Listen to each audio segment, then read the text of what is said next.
dictating the wrap-up on the Butcher Benton package. I'm Lieutenant Dick Chasen. This hadn't been a routine case, and to find the answer, I've had to put a lot of little pieces together. It began on the day most cases can be called closed. It was the day before the butcher was to be executed. He was visited by his attorney, Paul Lowe, in the death house. It was at this first meeting the Butcher Benton case took its first switch. Well, that's it, Butcher. The evidence against you was so strong, the governor turned down your appeal. You're a rotten liar, Lowe. You started round, and now you're still trying to throw me curves. Look, I don't blame you for being edgy, but get this straight. I didn't double-cross you. I never worked harder for a client. You mean you never worked harder for a client to get him sentenced? You're a fool, Butcher. If you hadn't tried to double-cross Squeamy Ellis and Joe Marcelli, they wouldn't have turned state's evidence against you. But you had to get greedy. You wanted to keep the whole $600,000 for yourself. Well, the boys got sore, and I don't blame them. It was all your idea. You planned the whole job. You hired us. When you found out I'd staged the money, you decided it was time for me to die. You got those two crumbs to turn state's evidence on me. You stinking rotten mouthpiece. We both know that isn't true, Butcher. Now, look, what's the sense in not giving me the money? It's not going to do you any good. Well, I'll have the satisfaction of knowing that none of you three crumbs are going to spend it. What about Eva? Don't you owe her something? You tell me where the money is, I'll see that she gets your share. I've got a different idea. I'm going to kill you and Squeamy and Joe. Then I'll take care of Eva myself. You thick-headed ape, you're going to die tomorrow. Remember what I said. I'm going to get you. All three of you. Even for you, Butcher, that'd be quite a trick. So long, dead man. Remember what I said. I'm going to kill you. All three of you.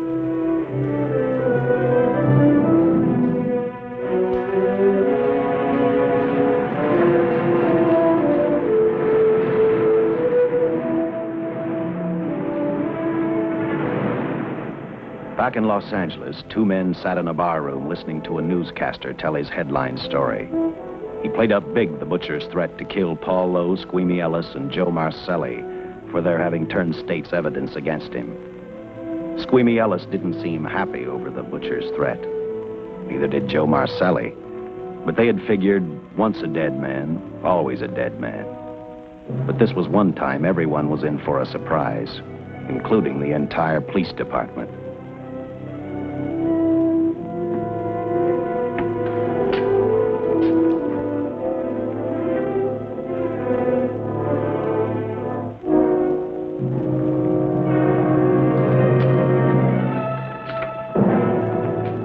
Seen the headlines, Captain? Teletype just came in from San Francisco. Butcher's execution is set for 5 o'clock this afternoon. And like the newspapers say, he still refuses to talk about that stolen money. Well, I still have hopes of coming up with something. That's what I dropped by for, Dick. With Butcher's execution, the department's marking it case closed. That means you'll be reassigned. I spent a whole year trying to break this case. As far as I'm concerned, Butcher's death is just the beginning. Of course, I can't prove it, but I think that Paul Lowe was the top man. And even though I have to keep working on it while off duty, I'm going to get Lowe, Squeamy Ellis, and Joe Marcelli. Okay, Lieutenant. Officially, I've taken you off of the case. Unofficially, I wish you luck. Do me a favor. Keep me posted. Will do. Thanks, John. I headed for Eva Martin. She worked in a local burlesque house. I'm a cop, and my job is to ask questions and get answers. So I decided I might as well start again with her.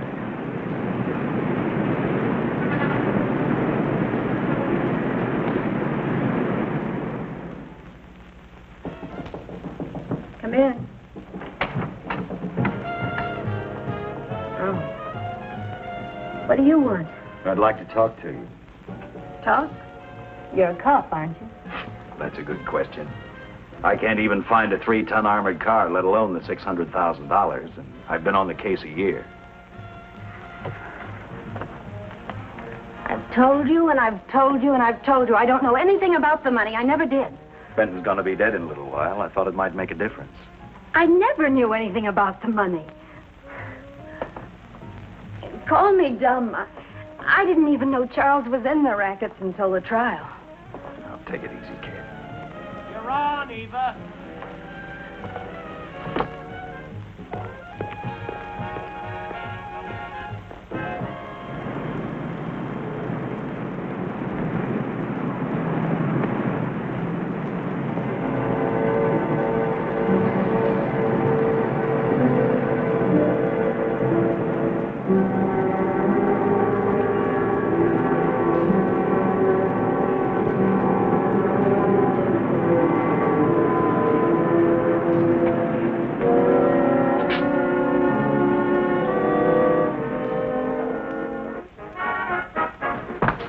Honey, here's your wrap.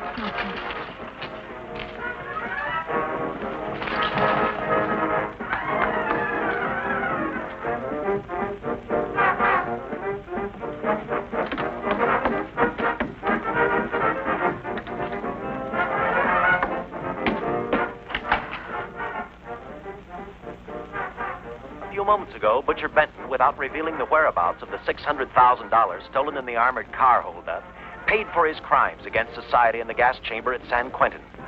Now for a look at the international scene. Today... Come on, baby. Don't waste tears on Benton. I feel so badly about Charles. If I'd known, maybe I could have done something. How about a drink? We could both use it. No, I just can't drink while she's working. Boy, see.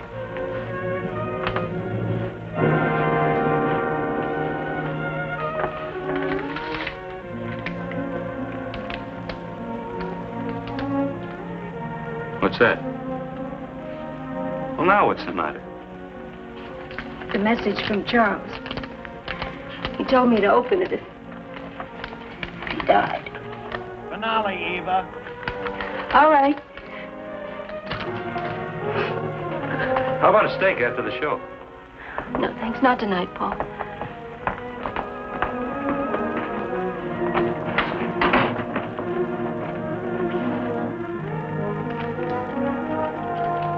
I didn't find out until much later, but Paul Lowe, in opening the letter the butcher had given Eva, found a map outlining a section of the city sewer system, and clearly identified was the spot where the butcher had hidden the stolen payroll.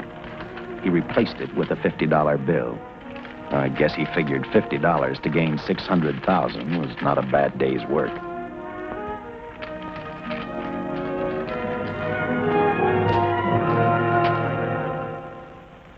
A few hundred miles away in San Francisco, the case took another switch, which turned the next 72 hours into one long, hideous nightmare. Dr. Bradshaw, a distinguished biochemist, was making preparations for a final experiment which he hoped would lead the way to a cure for cancer. He'd been successful with laboratory animals. The last step called for a human body. And Dr. Bradshaw's assistant quickly made a deal with a local mortuary and returned to the laboratory with the dead body of Butcher Benton.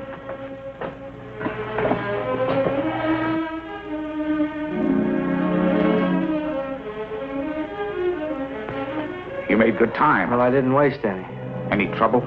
No, I just handed the money over and moved the body into your station wagon. That was that. Good. Get a syringe.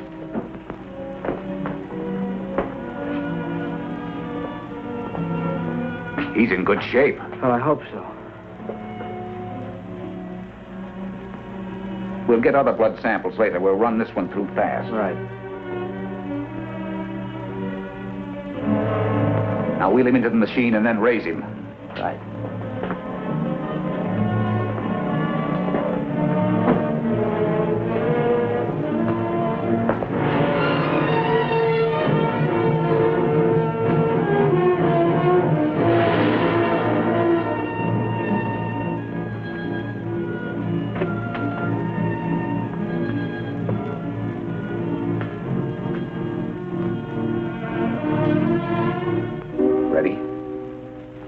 going to give him 287,000 volts? Yes, yes. I'll get the fluoroscope set. We'll check with that before we start dissecting. Turn off the lights.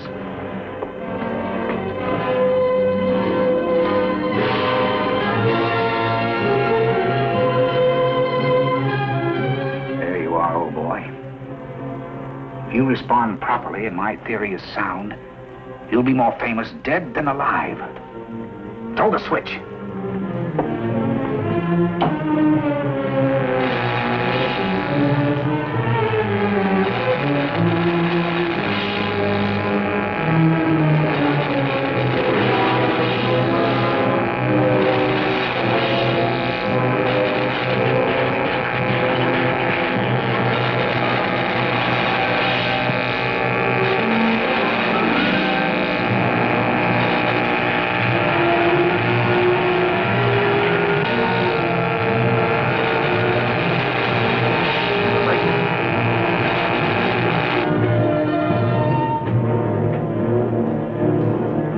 Wait, I thought I saw a pulsation of the heart.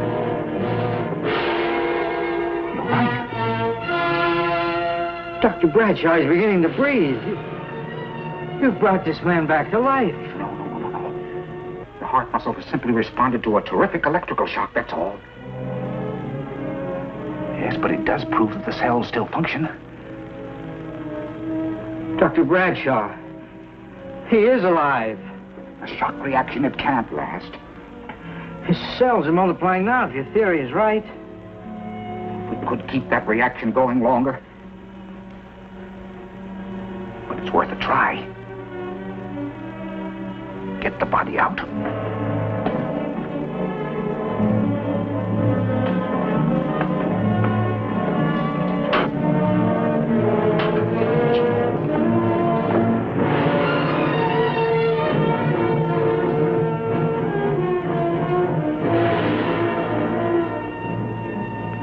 Get some adrenaline from the supply room. Some amyl nitrite, too. Hurry, hurry.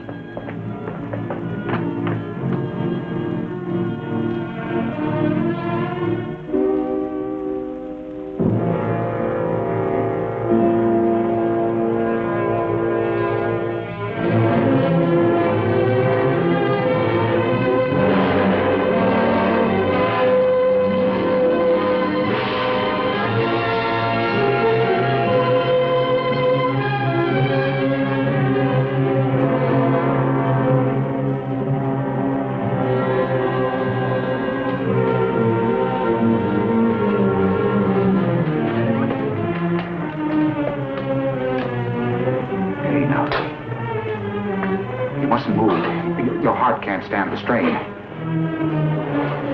Now you must lie still. Please, please. Easy now. Easy. Easy. You must lie. Easy. Please.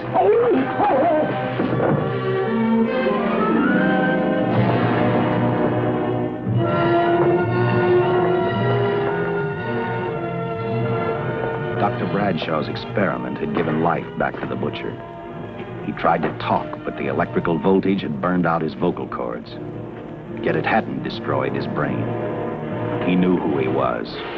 He knew who he hated. As he stumbled about the room, I think he thought only about one: kill Lowe, Squeamy, and Joe Marcelli. The tremendous electrical voltage that Dr. Bradshaw had given the butcher had increased his cellular structure to the point where he was no longer a man. Dr. Bradshaw's experiment had created a vicious, brutal animal with an almost inconceivable amount of strength. Dr. Bradshaw must have believed the butcher's regained life would last for only a few minutes. Therefore, instead of calling for help, the doctor decided to handle his creation alone. Now, easy, Benton. Just relax. I'm a doctor. I want to try to help you. Do you understand me? You're in my laboratory. The execution was carried out and you were declared dead. I tried an experiment on you and brought you back to life, although I didn't intend that. Now, you've had a great shock. Now come and sit down. Now, be quiet. Now, come and sit down. Take it easy. That's the boy.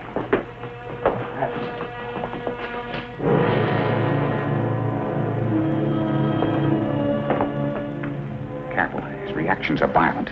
How do you explain this? Each cell must have multiplied 100 times. perhaps thousands. His strength is unbelievable. No, it's too late for the amyl nitrate.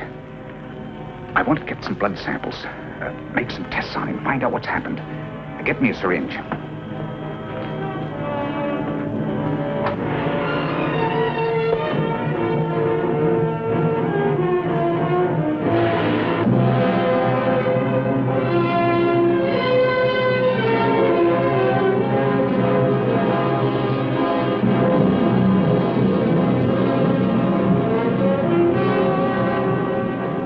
The needle penetrate the skin. Tissue must be nearly a solid mass of cells. How are we going to get the blood sample? Surgically, perhaps.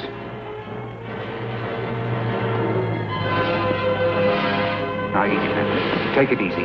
You can't leave here now. I'm responsible for your being alive.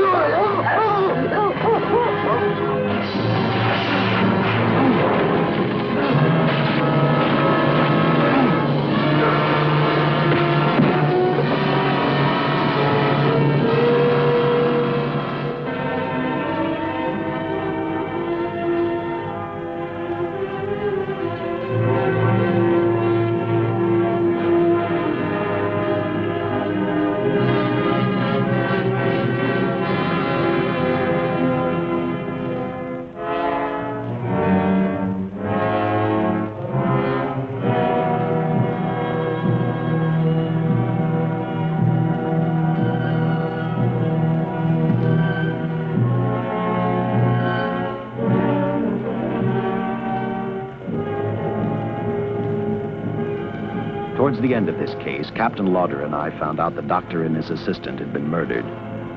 But I'm getting ahead of my story. The butcher didn't know how he had been brought back from the dead, and he didn't care. All he knew, he was alive. Then this monster-made man started thinking about Los Angeles.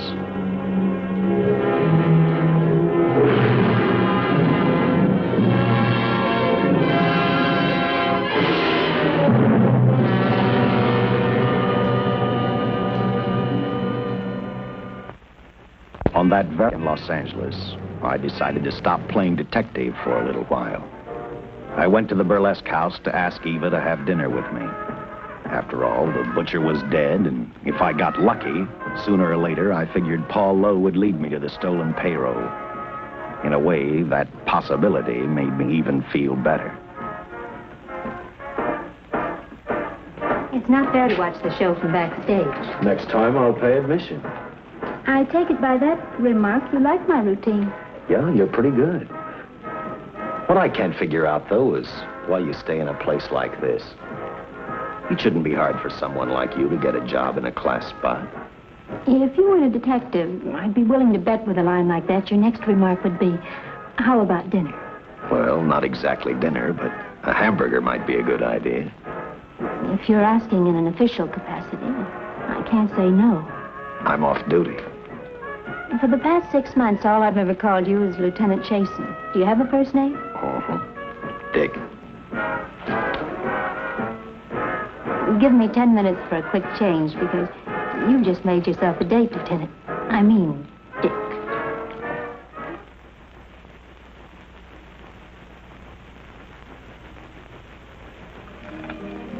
You know something, Dick? I haven't had a hamburger in the front seat of an automobile with a guy in a lot of years. Well, from now on, we'll do it more often. Funny. I always figured a policeman wasn't really a human being. I mean, unless he was arresting someone or trying to solve a case, he was unhappy. Shows you how wrong you are. In fact, everyone on the force gets fed up occasionally with the job they do. Maybe we're more human than anyone else. We see so much trouble, we get to hate the word. But as long as the world's filled with people, there'll have to be men who enforce the laws. What made you join the department? Now who's making with the questions? No, honest, I'd like to know. Well, it's really a very short story. When I got out of the Air Corps, I knocked around for a while. Well, I went to work for an oil company. One day, I went back to college on the GI Bill. Just before graduation, I noticed all about the police department exams. Seemed a pretty good thing to do with your life, so I took the exams, passed, then went on from there. If I ask one more question, will you give me a straight answer? Try me. Am I still part of the Charles Benton investigation? I mean, right now. I don't think so. As far as the department's concerned, when Benton was executed, the case was marked closed. Inside of me, that's not good enough. I don't follow. Well, the $600,000 is still missing. And a fast-talking underworld lawyer like Paul Lowe is walking around a free man. Someday, no matter how long it takes, I'll get him and the money. Until I do, the Benton case for me is not closed. I give you my word, Dick. Charles Benton never told me anything about the money. Oh, I've been sure of that for a long time. But how did you ever get mixed up with anyone like the butcher? This trouble ever started, just happened. I had a roommate who used to date Benton all the time. One day she packed and left for Chicago. Benton carried a torch for her, and he used my shoulder to cry on. First thing I knew, we were having dinner together, and a few weeks later, I was labeled by the police as this #1 suspect and Benton's girl. But it was never like that. I made only one mistake. I felt sorry for him. You mean, until he was arrested for the robbery and the killing, you had no idea how he earned a living? I know this is going to sound crazy, but I only went out with Benton a couple of times. And all we ever talked about was Madge, my old roommate. The last time I saw him, he tried to get too friendly, and that's when I told him he had the wrong girl. But like I said, I'd already made my mistake. What about the burlesque house? How do you two fit together? You sound like a lot of other people. I left a small town a couple of years ago because I won a beauty contest, and the first prize was a screen test. After which, nothing happened? That's right. Only, it was pretty rough. And then one day I read an ad about girls wanted for a burlesque show. I auditioned and I got the job. You know something? It's like any other job. If you're looking for trouble, you can find it even in a schoolroom. Well, when the screen test didn't work out, though, why didn't you go on home? Well, first you have to have a home to go back to. My folks are dead, so Los Angeles was as good as any place else. I don't know about you, but I do 8 shows a day, and at this hour I'm bushed. I know what you mean. Mind if I drive you home? No. And I'll tell you something else. I haven't minded anything about tonight. Not even the hamburger. I kept playing tag with Lowe. He made 4 telephone calls. 3 of them didn't interest me, but one did. The one to Joe Marcelli. I watched Joe head for his meeting with Lowe, and for some unknown reason, I began to get the feeling that this case was finally about to explode in my favor.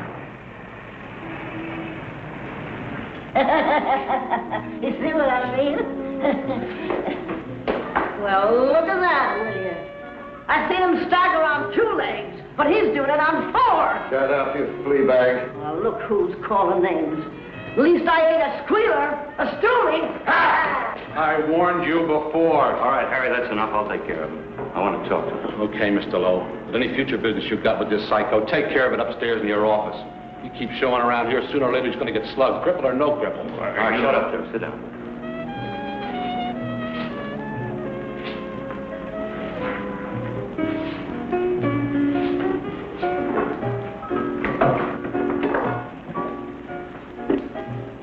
I need a shot. Bad. You'll get one after I talk to you. You sober enough to understand? Yeah, I run out of dough. No wonder. Look at you. You used to be the best torch man in town.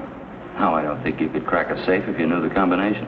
No jobs. Nobody wants me since I turned states on Benton. That's your doing. You taught me. All right, quit crying. I got a job for you. If you can stay off that stuff long enough. You know I can if I got a job. How much? What is it? It's $2,000 in it for you. Where? Right near where he pulled the job. Interested? $2,000 ain't much out of 600,000. There'll be other expenses. Besides, that money's plenty of it. Now, you want it or I get another boy? I'll do it. How soon do you want me to go to work? Set it up for tomorrow night. Call me before noon. I'm going to the races. 1. And that's all. The job's over.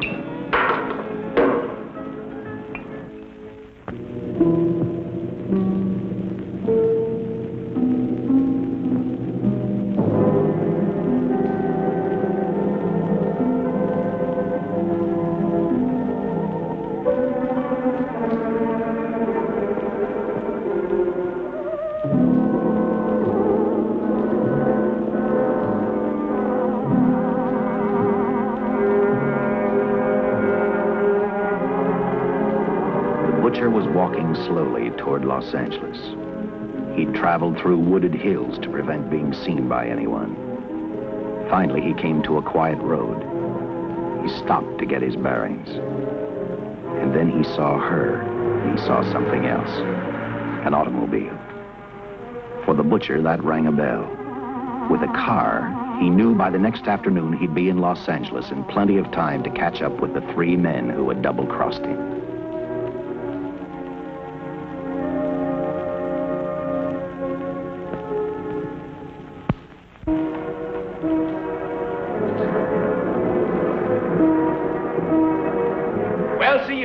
Gentleman to be helping strangers in distress. I hope you don't mind me using the babe here as bait. Quite a dish, isn't she? But that's what she gets paid for. Bait, that is. Yes, sir. She's a real shaker artist of my outfit. Carnival man myself. Just call me Connie. Yeah. Well, friend, we're in a little bit of difficulty here. Got a flat tire, brand new car, no tools in the back. Why, some of these dealers make my carnival grifters look like babes in the woods.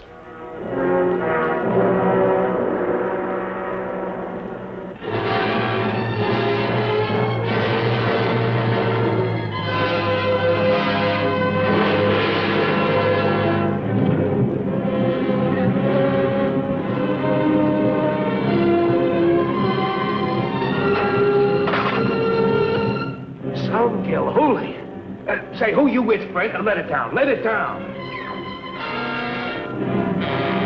No matter who you with, friend, believe me, I can do better for both of us. I'll make a fortune for the both of us.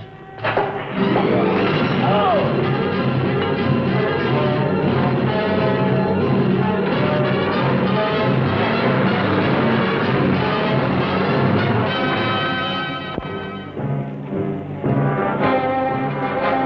Later, the San Francisco Police Department sent out an APB.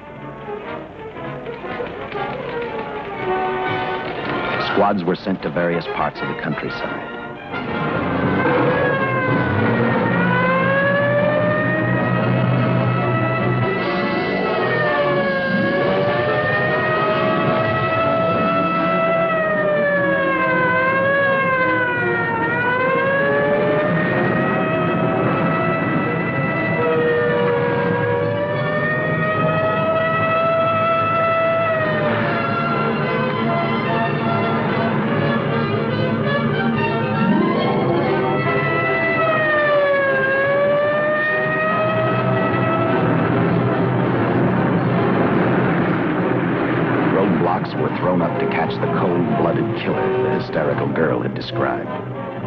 Each squad kept reporting back to Central Headquarters, and each of their stories was the same.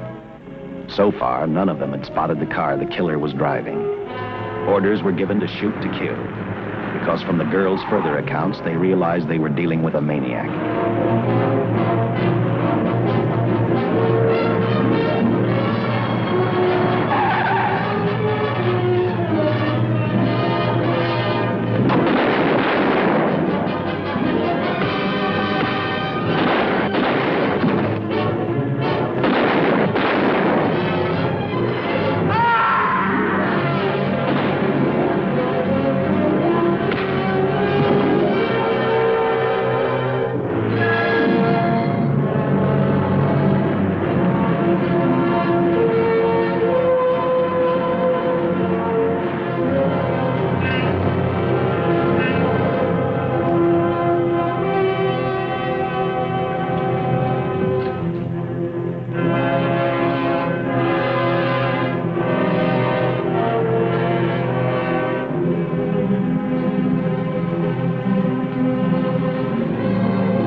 I trust that this information will answer all of your questions.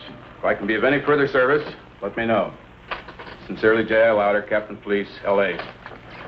Here's another all points from CHP, Captain.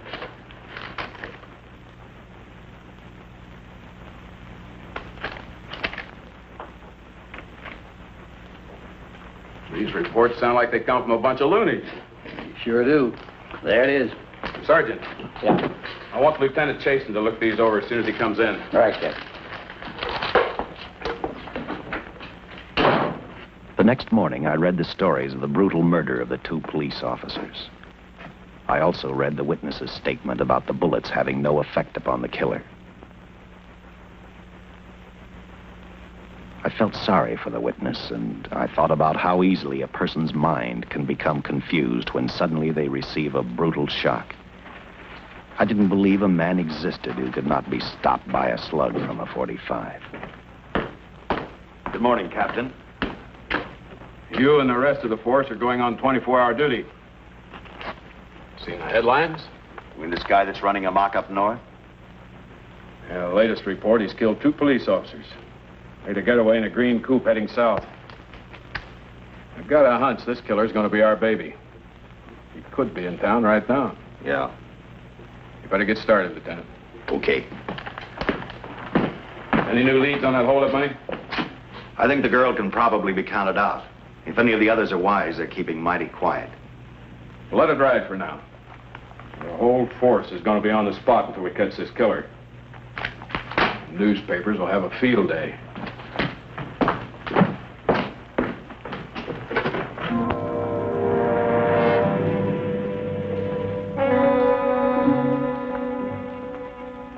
We were wrong about 2 things.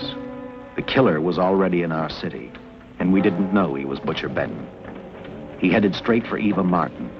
He went to her dressing room to get back the map he had left in the envelope with her. He wanted first to check his money, then catch up with Lowe and the others.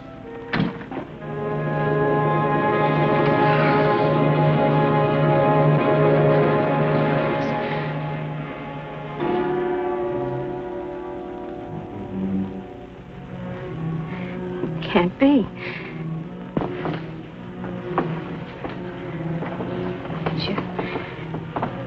You do look like him. Only different somehow.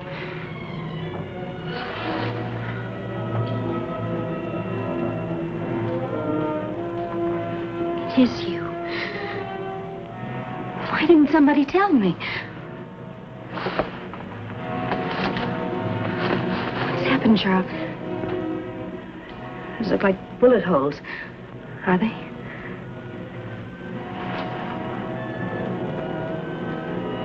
There isn't even a mark.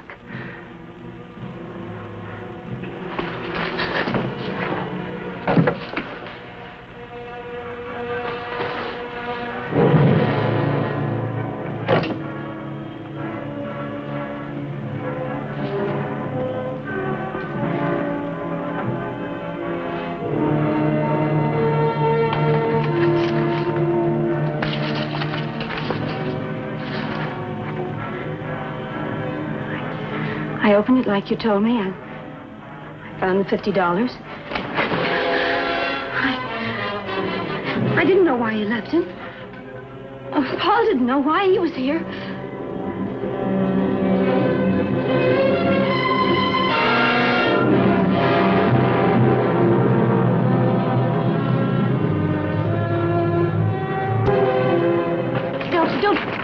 Don't say crazy. The name of Paul triggered his hate. He left her dressing room and started for Squeamy Ellis and Joe Marcelli's place. Because he knew, with them out of the way, Paul Lowe couldn't open the strong box where the money was hidden. He thought of Squeamy and Joe first. He was saving Paul Lowe for last.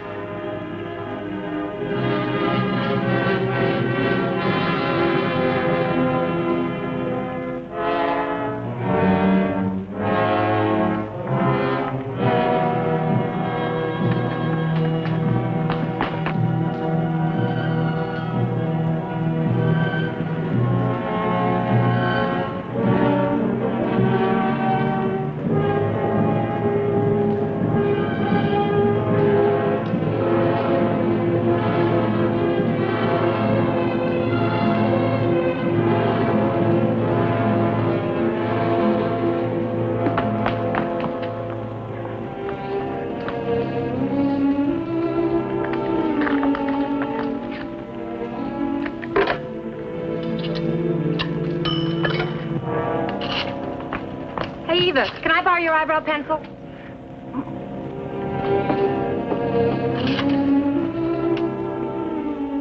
Operator, get me police headquarters. Lieutenant Chasen, please. When do you expect him? Well, tell him Charles Benton is alive, and even bullets can't stop him. I'm not crazy. Just say a friend of Charles. He'll know.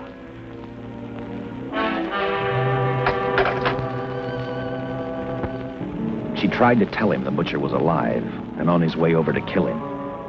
Squeamy didn't believe her, and in a way you couldn't blame him.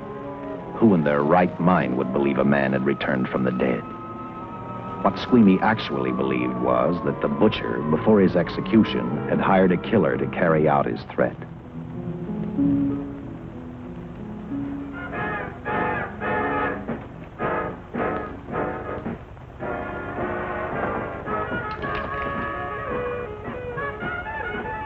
You sick? What? You don't look so good to me. 10 minutes, Eva. All right. Say, Eva, I could take over the matinee trick for you. What? It's easy. Look, Eva, I can do it. Stub-up-de-doo-doo-doo. Oh, Francine, I just thought of something. Yeah? Eva agreed to let Francine do the show. She hoped she'd be able to interrupt the butcher before he arrived at Squeamy's hotel. Or, failing that, at least be able to warn him to stay out of sight. You wanted me, Captain?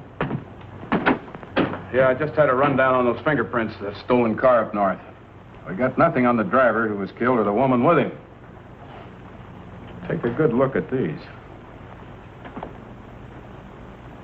There's something funny about these. Yeah. And the boys in the lab can't figure it out either.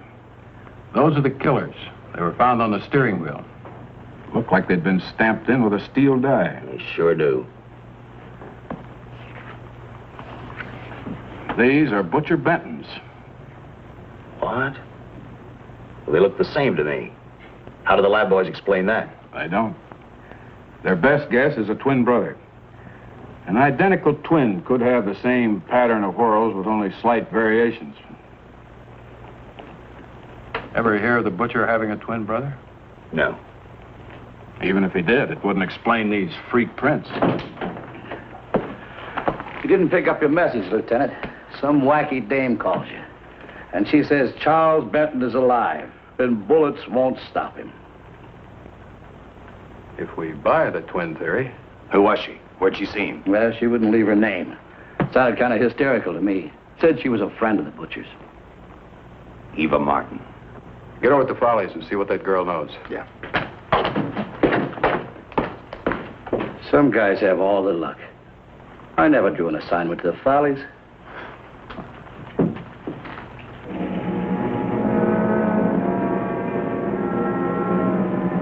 Meanwhile, the butcher headed for Squeamy's hotel. He didn't seem to be in any particular hurry. Actually, he seemed like any normal person, on his way to work or on his way home.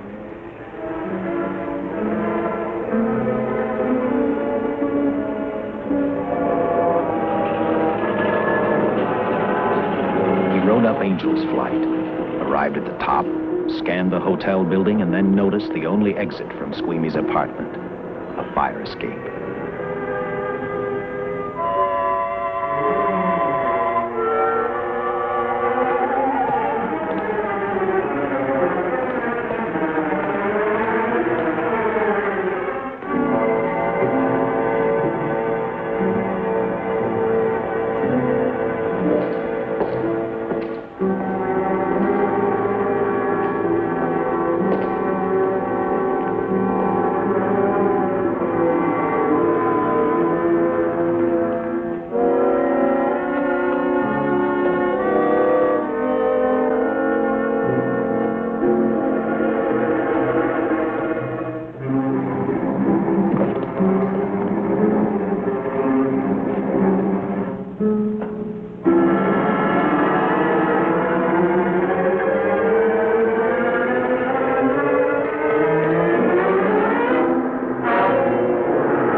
butcher was figuring his next step.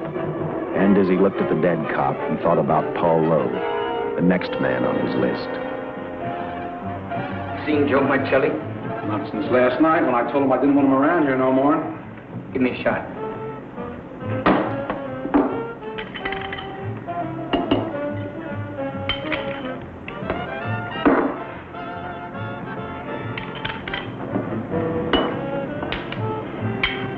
Look, I need help.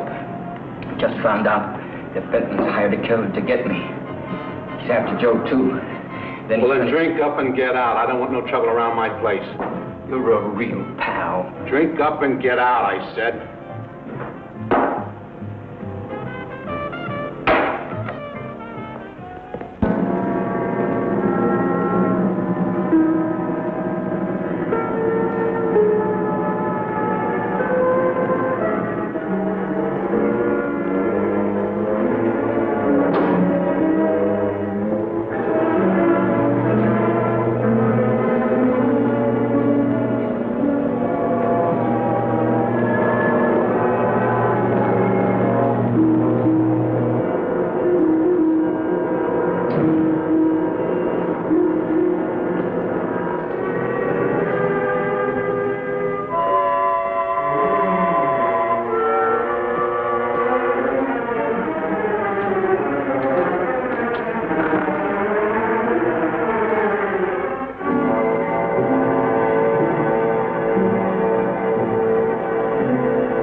Operator, get me the police! Police! Yes!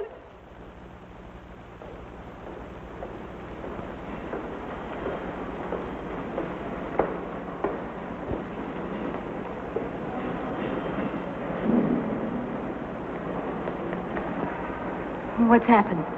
Guy named Squeamy got thrown from the 5th floor. He's deader than a mackerel. Customer of mine. You mean Squeamy Ellis? Yeah, that's it. Just Squeamy. No one else was killed. Ain't one enough?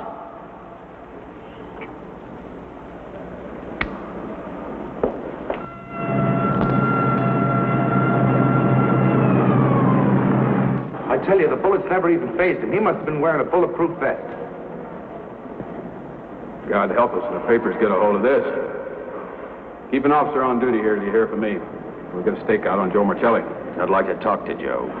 Lauder, I'm going to call San Quentin. Suppose Benton is alive. Every available man's been put on the case now. Yes, sir. All right. Anything new? Report on Dr. Bradshaw, owner of the station wagon. The San Francisco police located his laboratory in the basement of an electrical power receiving station. Bradshaw, what's he know? He's dead. And another man, too, his assistant. The lab is a shambles. But now we're getting some action from San Francisco. Benton's body never arrived at the mortuary where it was supposed to go. An attendant there finally broke down, admitted he picked up some quick cash by handing the body over to a man he was unable to identify. The man was driving a station wagon. Blast it, man. The chief's on my neck, and the commissioners are on his, and the mayor's on theirs. Now, am I supposed to tell them that our killer is a dead man?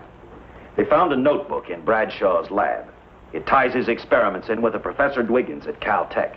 I hope to hear from Dwiggins soon. Captain, report from the valley on a hysterical woman. Reports the presence of the killer. There's the location. Let's go.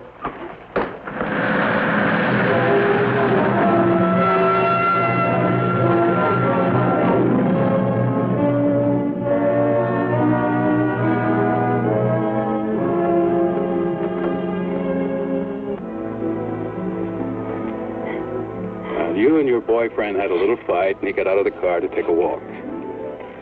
You noticed that he walked down toward the sump area in the direction where you'd seen those lights a short while before.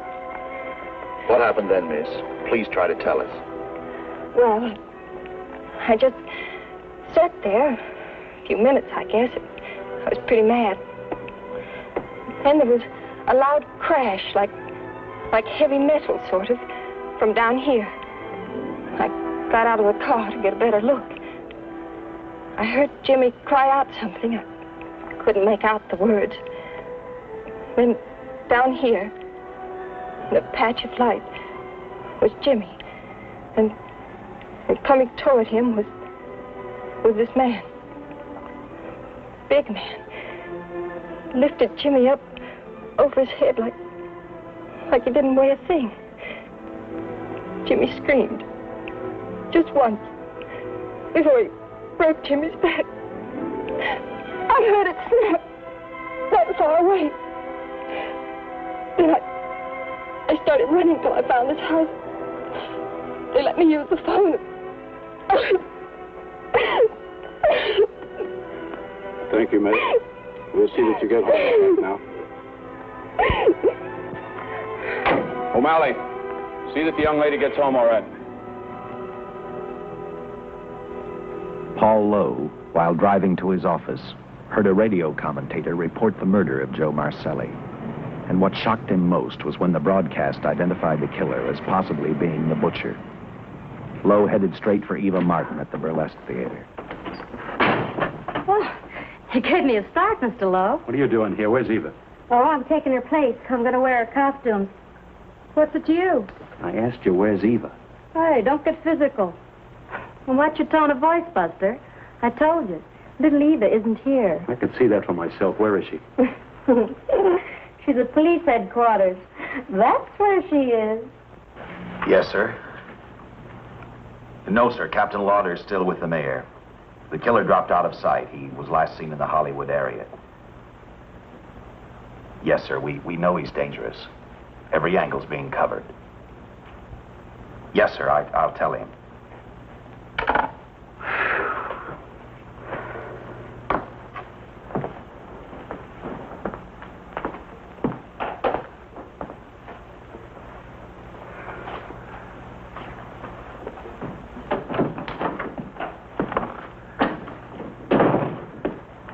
Here, see how these fit. Low heels. I'm sorry. It's the best our wardrobe department can afford. Any idea how soon the captain will be back? Now, look, I'm going to see the captain. I'll have to wait here all night. Oh. Oh, Charles killed Squeamy and Joe. Joe, too? Benton? He's alive. I saw him, but nobody will believe me. I'm checking it. My guess is whoever killed them is on the trail of the money, Lowe. Now, maybe you better start talking if you know anything about it. I don't know anything. Did the butcher have a brother? No brother. It was Charles. I saw the tattoo on his arm.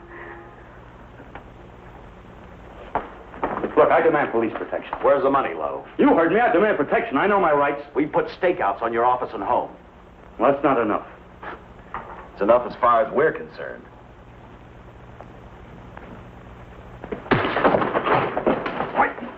Are you gonna book me, Sergeant? Dan, throw away the key.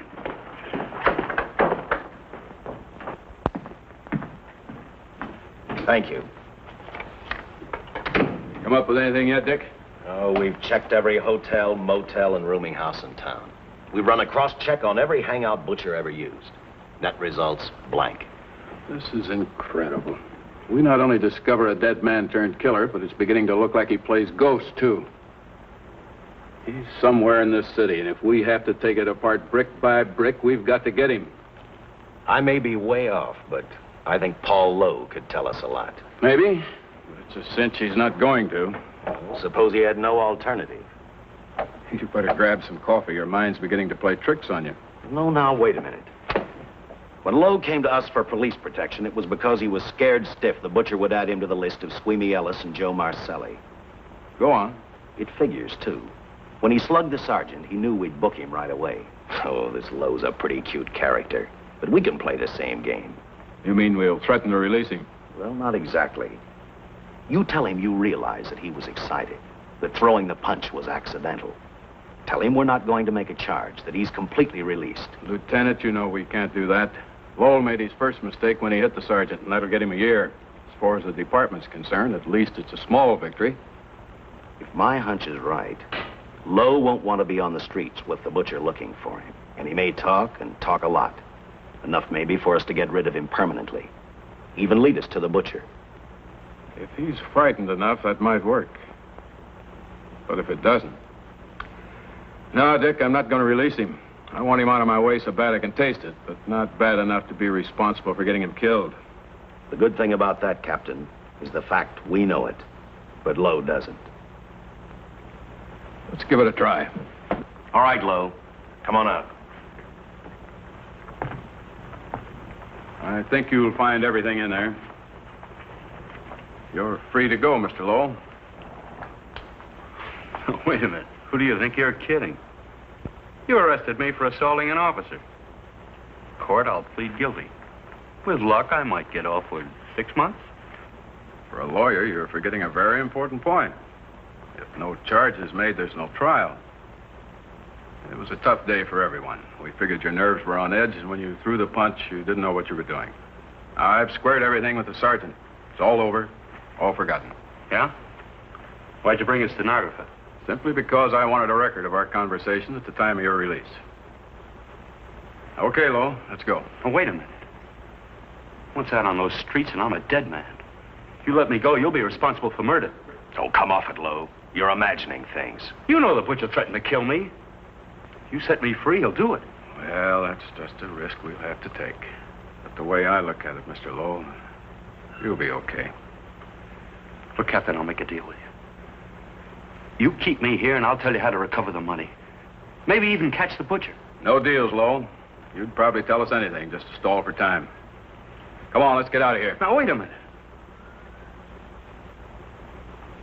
All right. I'll tell you the truth. Start taking this down. I, Paul Lowe, hired Butcher Benton, Squeamy Ellis, and Joe Marcelli to pull off the armored car holdup. And then Lowe continued with his confession. He told us about finding the map. He showed us the exact location of where the Butcher had hidden the stolen payroll. And he gave us a most important answer. The explanation as to how the Butcher was able to elude detection. His means of escape was the sewer system beneath our city.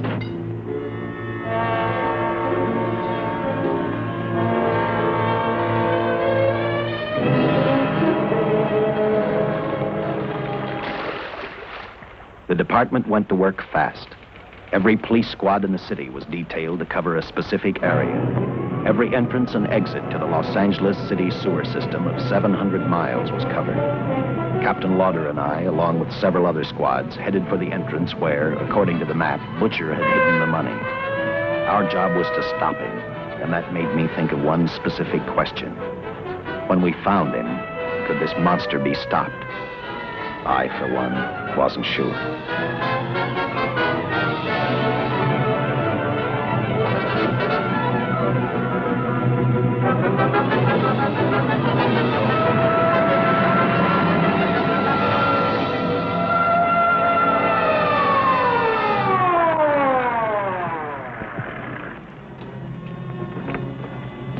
Everything all set, Lieutenant? City engineers mapped out each possible exit. A squad of officers are spotted at every point. If the butcher can be caught, now's the time. Well, after I talked to Caltech, I called on the fire department for a little help. The professors thought a flamethrower might stop him. Flamethrower? I suppose our boys have had a chance to join our squads by now. I see we have one with us here. Have you thought about what'll happen if this doesn't work? No. I've been praying too hard that it will work.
This is where we split up. I'll go straight ahead.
This map's right, we're off our course. We'll have to backtrack.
Let him have it.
And the tremendous shock of electricity that brought the butcher back to life destroyed him.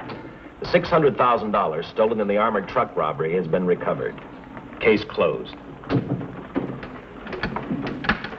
Well, here are the scientist's comments for your records. I had to fill in a few spots with my own guesses, but I guess that's about the size of it. Did you get any sleep? Oh, some. Not much. How's the girl today? Well, I called the hospital about an hour ago. She'd gone. Gone? Where? She told them she was a working girl and that she'd been away from the job too long already. Quite a girl. Yeah. Say, how about that time off I've got coming? 48 hours, beginning right now. Get some rest, Dick.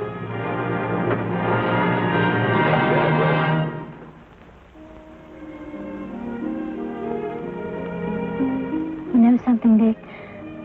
The past 72 hours seem like a bad dream. That rest in the hospital today really gave me a new lease on life. Now that it's over, I can't believe it actually happened. The important thing is to remember it is all over. I suppose you'll be assigned to another case. I'll have to give up hamburgers in the front seat of the car for steaks in a restaurant. No. I've thought about that. In fact, I decided to do something about it. I started by talking the captain into a short holiday. And just about an hour ago, I got you fired. What? What did you do that for? I figured that being my wife would take up all of your time. Even if I wanted to say no, I couldn't. You're not supposed to say no to a detective. I figured that, too. For more updates, like, comment, subscribe to our channel.